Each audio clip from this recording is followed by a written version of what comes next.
Saint John అపోస్తలుడైన యోహాను క్రైస్తవ ప్రపంచానికి సుపరిచితమైన పేరు. జబదయి సలోమీల కుమారుడే ఈ అపోస్తలుడైన యోహాను. జబదయి సంపన్నుడైన గలిలయ జాలరి. సలోమి శిష్యులకి పరిచర్య చేసిన స్త్రీలలో ఒకరు. యోహాను అతని సహోదరుడైన యాకోబులు దేవుడు పిలుచుకున్న మొట్టమొదటి శిష్యులు. దేవుడు పిలుచుకున్న 12 మంది శిష్యుల్లో 10 మంది హతసాక్షులయ్యారు. మిగిలిన ఇద్దరిలో ఒకరైన ఇస్కరియోతు యూదా ఆత్మహత్య చేసుకున్నాడు. కానీ ఒక్క అపోస్తలుని మరణం మాత్రం భిన్నంగా జరిగింది. అతనే యోహాను.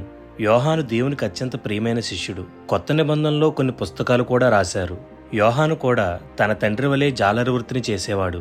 యేసుకి శిష్యునిగా మారకముందు అతడు బాప్తిజం ఇచ్చి యోహాను అనుసరించేవాడు. బైబిల్లో రాయబడిన కొన్ని సందర్భాల ఆధారంగా యోహాను యొక్క వ్యక్తిత్వం ఎలాంటిదో మనకు అర్థమవుతుంది. ఒకానొక సందర్భంలో దేవుడు యాకోబు యోహానులను బోయనెర్గేసు అంటే ఉరిమిడివారు అని పిలిచాడు. అంటే వీరు కొన్నిసార్లు ఆవేశానికి తావిచ్చేవారని అర్థమవుతుంది. ఉదాహరణకి యేసుకి ఆశ్రయం ఇవ్వడానికి సమరయ ప్రాంతం వారు తిరస్కరించినప్పుడు యోహాను సహోదరులు యేసుతో, ప్రభువా, ఆకాశము నుండి అగ్ని దిగి వీరిని నాశనం చేయనట్లు మేము ఆజ్ఞాపించడం నీకిష్టమా అని అడిగారు. మరొక సందర్భంలో యేసుకు శిష్యుడు కాని ఒక వ్యక్తి యేసునామంలో దెయ్యాలను వెళ్లగొట్టడం చూసి అతన్ని ఆటంకపరచడం మనం చూస్తాం. ఇలాంటి సందర్భాలు యోహాను యొక్క స్వల్ప అనాలోచిత మరియు ఉద్రేక స్వభావాన్ని తెలియచేస్తుంటాయి. కానీ అవే సందర్భాలు యేసు మీద ఆ సహోదరులు ఇద్దరికీ ఉన్న ప్రేమను విధేయతను కూడా తెలియచేస్తున్నాయి. యోహాను యేసు రొమ్ముని ఆనుకున్న శిష్యుడు. పరిచర్యలో ఎల్లప్పుడూ యేసుతోనే ఉండేవాడు అనడానికి బైబిల్లో కొన్ని సందర్భాలు కూడా కనిపిస్తూ ఉంటాయి. యాయీరు కుమార్తె చనిపోయిన స్థితిలో నుండి యేసు లేవనెత్తినప్పుడు ఆ సందర్భంలో యోహాను ఉన్నాడు. యేసు కొండ మీద రూపాంతరం చెందిన సందర్భంలో కూడా యోహాను ఉన్నాడు. యేసు అప్పగించబడే ముందు గెత్సెమనే అనే చోట ప్రార్థించిన సందర్భంలో కూడా యోహాను అక్కడే ఉన్నాడు. ఇవే కాకుండా యేసు యోహానికి చాలా బాధ్యతలు కూడా అప్పగించారు. లూకా రాసిన సువార్తలో లార్డ్స్ లాస్ట్ సప్పర్ లేదా పస్కాని సిద్ధపరిచే బాధ్యతను యేసు యోహాను మరియు పేతురుకి అప్పగించినట్లు రాయబడింది. యేసు సిలువ వేయబడిన సందర్భంలో కూడా కల్వరి దగ్గర ఉన్న వ్యక్తి యోహాను. అదే సమయంలో యేసు మేరీని యోహానుకు అప్పగించినట్లు రాయబడింది. మత్తయిని 12వ అపోస్తలుడుగా ఎన్నుకున్న సందర్భంలో కూడా యోహాను ఉన్నాడు. పెంతుకోస్తు దినమున పరిశుద్ధాత్మ కుమ్మరింపబడిన సందర్భంలో కూడా యోహాను ఉన్నాడు. ఇలా చాలా సందర్భాల్లో యోహాను యొక్క పరిచర్య గురించి మనం బైబిల్లో చూడడం జరుగుతుంది. రోమ్ని డొమిషన్ అనే చక్రవర్తి పాలిస్తున్న రోజులవి. అతను చాలా కఠినుడు, దయలేని వ్యక్తి. ముఖ్యంగా క్రైస్తవుల పట్ల అత్యంత మూర్ఖంగా ప్రవర్తించేవాడు.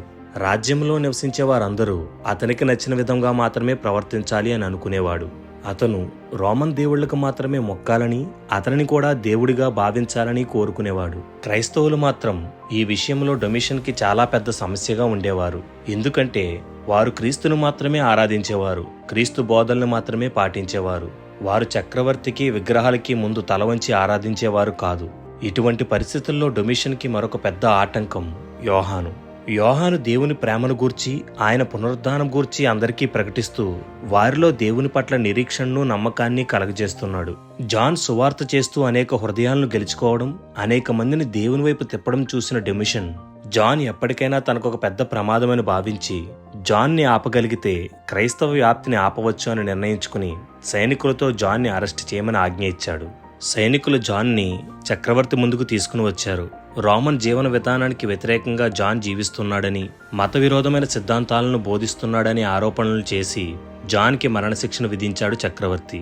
అప్పట్లో కొలసియం అనే ఒక పెద్ద స్టేడియం అనేక మంది కూర్చుని క్రీడలు వీక్షించడానికి ఉండేది. అక్కడ జరిగే క్రీడలు చాలా భయంకరమైనవిగా, ఘోరమైనవిగా ఉండేవి. అక్కడి వారు ఆ క్రీడలను చూడడానికి చాలా ఉత్సాహం చూపించేవారు. అలాంటి కొలసియం స్టేడియంలో జాన్ని మరుగుతూ ఉన్న ఒక నూనె గల బాండీలో వేశారు.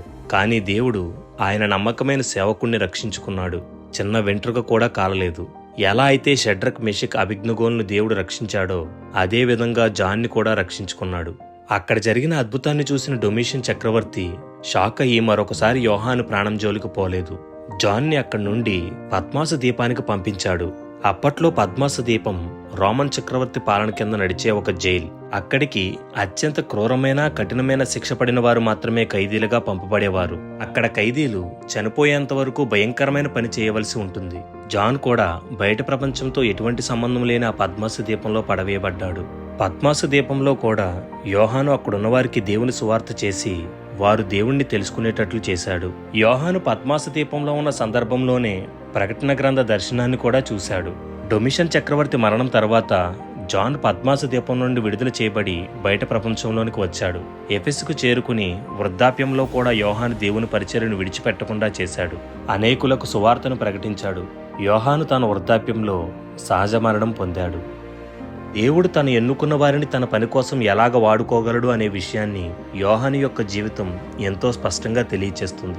ప్రకటన గ్రంథం యోహాను చేత రాయించాలి అని నిశ్చయించిన దేవుడు మరిగే నూనెలో పడిన వెంట్రుక కూడా కాలకుండా అద్భుతం చేసి పద్మాసు దీపానికి చేర్చి అక్కడ ఆయన పరలోక దర్శనాన్ని చూపించి ప్రకటన గ్రంథాన్ని రాయించారు.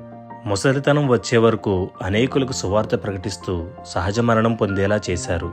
యోహానుది సంపన్న కుటుంబం అయినా ఆ జీవితాన్ని విడిచిపెట్టి క్రీస్తు కొరకు ఎంతటి నిందలు అయినా శ్రమలు అయినా భరిస్తూ క్రీస్తు మీద విశ్వాసాన్ని విడిచిపెట్టకుండా కడవరకు క్రీస్తు సేవలో కొనసాగాడు. యేసు తాను ప్రేమించిన శిష్యుడిగా పిలువబడిన యోహాను క్రీస్తు పట్ల కూడా అంతే ప్రేమను నమ్మకాన్ని కొనసాగించాడు. యోహాను జీవితం ప్రతి క్రైస్తవ జీవితానికి, ప్రతి క్రైస్తవ సేవకుని జీవితానికి ఒక ఆదర్శం. క్రీస్తు కొరకైన పనిలో ఎన్ని శ్రమలు, కష్టాలు, ఆటంకాలు, ఒడిదుడుకులు వచ్చినా ఆయన చిత్తాన్ని మన ద్వారా సంపూర్ణంగా జరిగించుకుంటారు అనే నమ్మకాన్ని యోహాను జీవితం ద్వారా మనకి తెలియచేస్తూ మనలో ధైర్యాన్ని నింపుతున్న దేవునికి వందనాలు.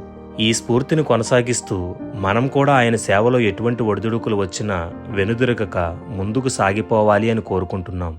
దేవుడు మనందరికీ సహాయం చేయునుగాక. ఆమెన్.